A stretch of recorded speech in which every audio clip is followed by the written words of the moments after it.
বিসমিল্লাহির রহমানির রহিম। প্রিয় দর্শক, আজকে চলে এলাম আমার পেঁপে বাগানে।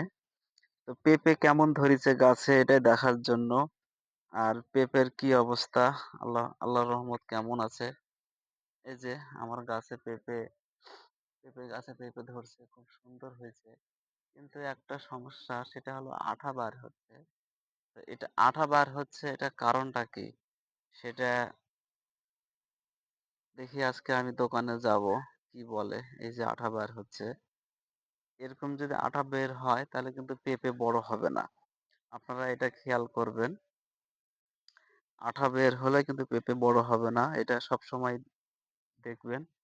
পেঁপে চাষ করলে যে পেঁপে যদি আপনার এরকম খুবই সুন্দর থাকে পেঁপেটা, যেন কোনো আঠা বের না হয়, সেরকম থাকলে আপনার কোনো টেনশন নাই।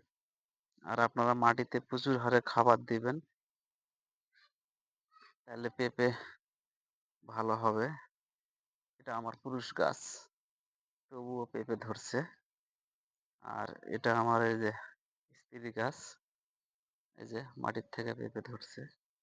আলহামদুলিল্লাহ, খুবই সুন্দর হয়েছে। হোক, আল্লাহ দিলে আমি এই পেঁপে থেকে বীজ নিয়ে আমি চারা করতে পারবো। আর সেই চারা আপনাদেরকে দিতে পারবো। এটা আমার পেঁপে বাগান। বাগানটা খুব সুন্দর হয়েছে আলহামদুলিল্লাহ। কেবল হচ্ছে এখন। হোক, আল্লাহ দেখ, দোয়া করবেন যেন আমি করতে পারি। তাহলে আমি চারা আপনাদেরকে দিতে পারবো বীজ নিয়ে। ঠিক আছে, ভালো থাকবেন। আসসালামু আলাইকুম।